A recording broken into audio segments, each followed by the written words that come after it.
Doma Sports Talk worldwide with some news from the world of boxing. So y'all know what time it is. You ain't in a rush to get concussed, baby. Now, on the weekend, got two big fights. I'm gonna go with the men a little bit bigger. You know, you got Katie Taylor and Amanda Serrano, right? Which I'm gonna check that out too. It's a big fight for the women. I think it's for undisputed. It's a big fight. I don't consider it bigger than Clarissa Shields versus Savannah Marshall, but in the women's game, that's a big fight. Got to check it out. But a very big fight in the men's game at 130 pounds, right? Has got to be Oscar Valdez, 30-0 with 23 KOs versus Shakur Stevenson. Shakur Stevenson, what's his record? 17-0 with 9 KOs. This is gonna be a good fight, and what you're seeing up into the fight, when the fight's coming up, you're seeing that people have a lot of respect for Shakur Stevenson. First of all, he's a 5-1 favorite, which we did a video about that last week, right? And this is a fight you kind of see that you don't really want to have. It's one of them fights that I like to call a code-changing fight. You know, it's going against the code. There's a certain code when you talk about fighters, especially of color, that shouldn't get opportunities against certain fighters, and they do this for the longest. A lot of examples. For example, Devin Haney. You know, they didn't want Ryan Garcia to fight him, although he was mandatory. They didn't want Lomachenko to fight him. They gave him a franchise title instead of fighting him, even though he was being called Nomachenko since Devin Haney was 20 years old. Nomachenko gave him a franchise title so he can avoid him. When Teofimo Lopez beat your boy Lomachenko, they were okay with just calling him Teofimo Lopez undisputed, knowing that Devin Haney has the real belt. Same thing with Kambosos. You know, same thing with Jojo Diaz, who, you know, fought an interim fight against Javier Fortuna, won the fight, and it was for the right to fight Devin Haney. And after that fight, do you know what he started talking about? Ryan Garcia. So, you know, those are things that the media are okay with. You know, don't let this brother get this title, or else the shenanigans stop, like I always say, right? And these guys are young, and Demetrius Andrade isn't. They've been letting Canelo not fight him for years. They've been in the same divisions, like a parallel universe, right? And what's going to happen is when their careers are over and someone does a Demetrius Andrade documentary, people are not going to believe that it's in the exact same time as Canelo. If you're talking about Canelo was the best fighter here or there, and then you have a fighter that's undefeated right next to him, begging to fight him forever, right? So, and we don't want to get into it. But the point is, those are the fights you got to stay on code. They don't talk about it. They didn't talk about Demetrius Andrade versus Canelo undisputed for $40 million in middleweight division, right? They didn't say that Canelo was his mandatory and didn't fight him, just like Jaime Munguia is his mandatory and won't fight him.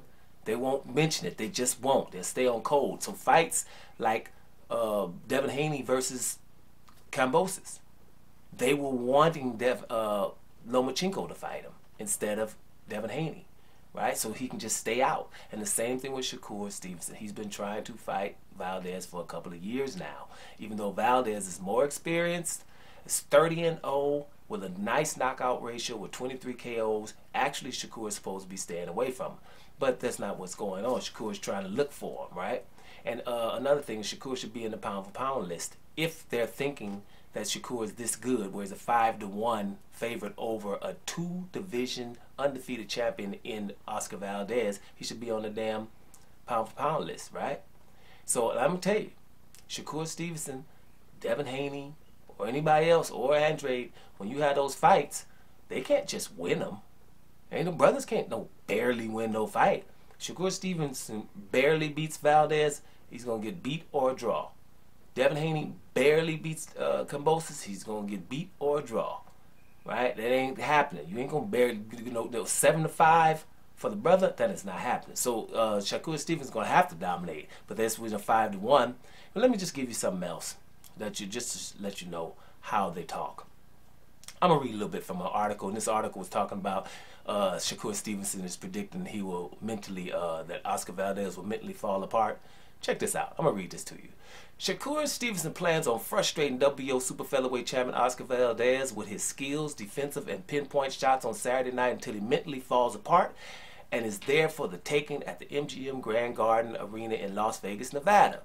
WBO 130-pound champion, 17-0 with 9 KOs, Stevenson feels that a one-sided win over Valdez is a foregone conclusion in the fight on ESPN Plus and ESPN on April 30th. Now, Stevenson, 24, baby, has already made it clear that he's going to be shutting the popular 31-year-old former two-division world champion Valdez down, not letting him land any shots, and dominating him in the way he did Jeremiah Nakatila, another big puncher that he recently schooled. Stevenson's promoters at Top Rank are hoping to turn him into a huge superstar type of fighter in the Floyd Mayweather mold, right? Unfortunately, it appears that Valdez will be sacrificed to help make Stevenson a huge star, and that's too bad. Top Rank will lose one revenue stream while strengthening the other. Let me read that again. Yes, you heard it. Unfortunately, it appears that Valdez will be sacrificed to help make Shakur a huge star.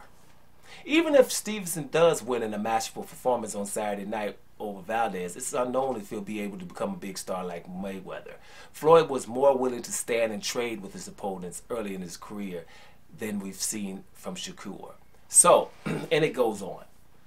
But here's an article, an American article, of course. They feel as though Oscar Valdez is being sacrificed to this young boy. Sacrificed. A two-division undefeated champion is being sacrificed to Shakur Stevenson. That's telling you that they feel how bad they feel. And they're not really liking it either. Right? Why is Top Rank doing that? Well, the reason would be because they got to right now. But the other reason is, damn it, it's a unification fight. You know, is anybody mentioning that? How do you sacrifice a champion to another champion? That's, you know what I'm saying? These are the kind of languages of basically saying, well, why are we even having this fight? They're not really happy about it. So, and Valdez, let's make sure this is clear. He has a great record. We talked about it. 30 wins and 23 knockouts, man. And if you look through his records, he's only took 4 O's. You know, his record is not bad. Now, Shakur is only 17-0, but let me tell you, he had 4 fights, and they were all, nobody had a negative record on his whole record. Nobody. No negative records, right? Like 5-6 or 5-8 or something like that. None. Right? But after the 4th fight, everybody with 1 loss, no losses, 2 losses, not much. So they moved him pretty quick, Shakur.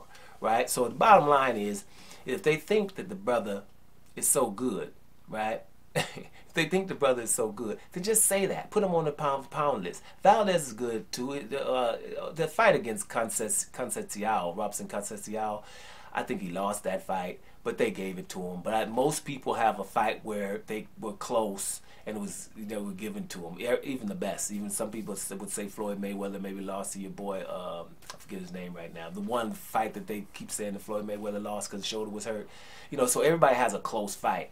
But at the end of the day, this is going to be a good fight. It's not a guarantee that your boy Shakur Stevenson is going to dominate no damn Oscar Valdez. But if he does, he's supposed to get the props he's supposed to get.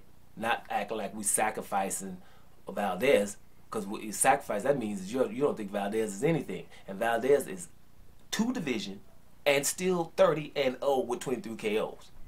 So let's see what happens, but that's how it normally goes down. Sacrifice? That word is telling you how good somebody thinks your boy Shakur Stevenson is. And he is that good. Doma Sports Talk Worldwide. And I'm about here, y'all.